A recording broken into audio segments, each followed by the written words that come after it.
The Mary Celeste, initially christened as the Amazon in 1861, embarked on its nautical journey under an aura of misfortune that seemed to foreshadow its enigmatic fate. This brigantine, crafted in the shipyards of Spencer's Island, Nova Scotia, by master shipbuilder Joshua Dewis, was destined for a storied existence, marked by a series of unfortunate events that culminated in one of the greatest maritime mysteries of all time. From its inception, the Amazon was shadowed by misfortune. Its maiden voyage in 1861 was marred by the tragic death of its first captain, Robert McClellan, who fell ill and died only a few days after setting sail. This ill-omened start was a prelude to a series of calamities. Within its first few years, the ship endured collisions with other vessels, financial woes necessitating changes in ownership, and a catastrophic fire in 1867 while docked in Glace Bay, Nova Scotia. Each of these events contributed to the aura of ill luck that seemed to hang over the vessel, prompting a change in name and national registry in a bid to escape its jinxed past. Rechristened as the Mary Celeste in 1869, the ship embarked on a fresh chapter under the American flag. Yet its dark legacy persisted, casting long shadows over its future voyages. The acquisition of the Mary Celeste by James H. Winchester, a New York shipping magnate, marked a significant turning point in the ship's history. Winchester, known for his extensive maritime interests, was part of a consortium that included Captain Benjamin Briggs and a New York businessman named Sylvester Goodwin. Winchester held a majority interest, owning half of the vessel, while Briggs and Goodwin shared the remaining half. This partnership reflected the era's common practice where captains often held a financial stake in their vessels, aligning their interests with the success of their voyages. Winchester's involvement brought not only capital but also a semblance of stability to the Mary Celeste, which underwent extensive repairs and modifications under his ownership, indicating a hopeful outlook for its future endeavors. In the years leading up to its fateful 1872 voyage, the Mary Celeste served as a workhorse of transatlantic trade, ferrying assorted cargoes between the United States and Europe. Despite its previous misfortunes, the vessel proved to be a reliable freighter, navigating the vast and often perilous waters of the Atlantic. It was during this period that the Mary Celeste regained a measure of respectability, distancing itself from the shadow of its earlier calamities. This period of operation before the incident, lasting approximately a decade under its new name and ownership, was a time of hard-won stability and routine maritime commerce for the Mary Celeste. Yet, it was this very ordinariness that makes the subsequent mystery all the more perplexing. The ship had managed to navigate through its earlier misfortunes and had been functioning as a reliable merchant vessel, making its eventual fate, a ghost ship found without its crew or passengers in December 1872, all the more mysterious and the subject of endless speculation. The Mary Celeste set sail from New York Harbor on November 7, 1872, destined for Genoa, Italy. Under the command of Captain Benjamin Briggs, the brigantine carried a cargo of 1,701 barrels of denatured alcohol, a crew of 8, Captain Briggs's wife, Sarah, and their 2-year-old daughter, Sophia. The ship was well prepared for the voyage, provisioned for 6 months, and the crew was described as sober, experienced sailors handpicked by Briggs himself, indicating a voyage that was expected to be routine.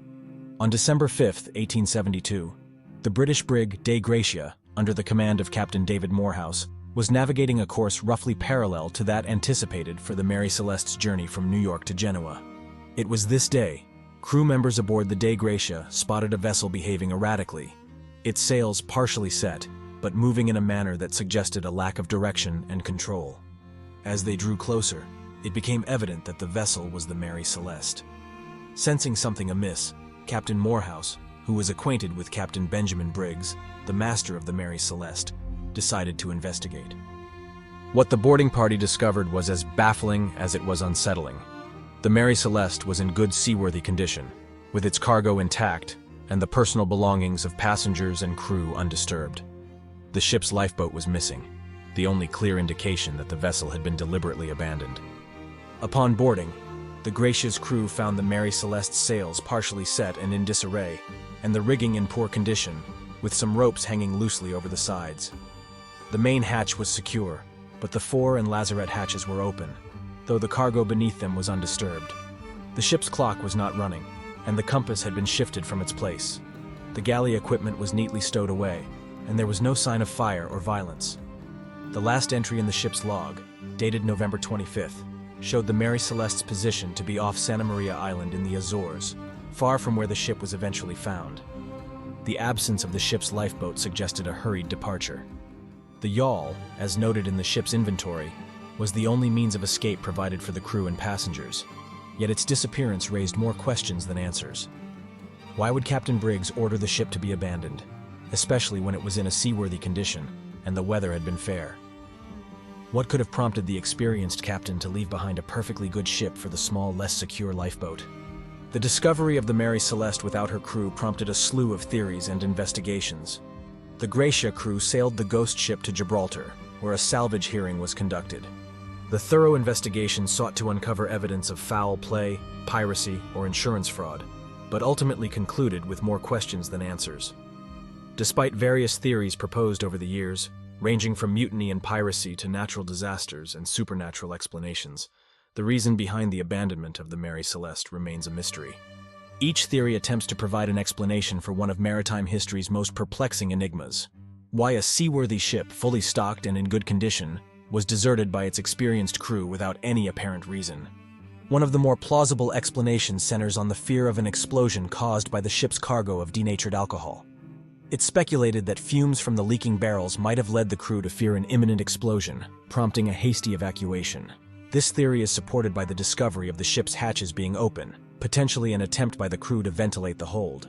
However, no evidence of leaked alcohol or fumes was found during the investigation, leaving this theory compelling but unconfirmed. Another theory proposes that a waterspout, a powerful tornado at sea, could have caused a sudden influx of water into the ship, leading the crew to believe it was sinking. In a panic, they might have abandoned ship for the lifeboat, hoping to wait out the perceived danger and return to the Mary Celeste once the sea calmed. However, this theory does not account for the absence of significant water damage or other signs of such an event. The human element cannot be discounted in the mystery of the Mary Celeste. Some theories suggest that a navigational error, combined with the psychological stress of being at sea, may have led to a collective misjudgment. The captain and crew, possibly disoriented and fearing for their lives due to inaccurate assessments of their situation, might have opted for the lifeboat in a misguided attempt at safety. The psychological pressures of isolation, the responsibility for the safety of the ship's complement, and the unpredictable nature of the sea could contribute to such a decision. While theories of piracy have been largely dismissed due to the undisturbed cargo and valuables, the possibility of human interference has not been entirely ruled out. Some speculate that an encounter with another ship, which might have led to a situation where the crew felt compelled to abandon the Mary Celeste, cannot be definitively excluded. However, the lack of physical evidence of such an encounter casts doubt on this theory. In the absence of a rational explanation, some theories have veered into the realm of the supernatural, suggesting that the crew fell victim to an unknown force or phenomenon. While these theories captivate the imagination, they lack empirical evidence and are not supported by the maritime community or historians. The theories about the abandonment of the Mary Celeste span the gambit from scientifically plausible to the fantastical, each adding a layer to the mystery's allure. Despite extensive investigations and the advancement of maritime science, the reason behind the crew's decision to leave a seaworthy vessel remains a conundrum. The Mary Celeste's story is a reminder of the ocean's vastness and mystery, and the limits of human understanding in the face of nature's unpredictability. The absence of a definitive explanation invites continuous speculation and ensures that the legend of the Mary Celeste will continue to fascinate future generations. If you enjoyed this video, be sure to give it a thumbs up and subscribe to the channel so you don't miss new content when it drops. And if you would like to support the channel, consider picking up a copy of Ernest Dempsey's latest archaeological thriller, The Inventor's Tomb, through the link in the description. Thank you for watching.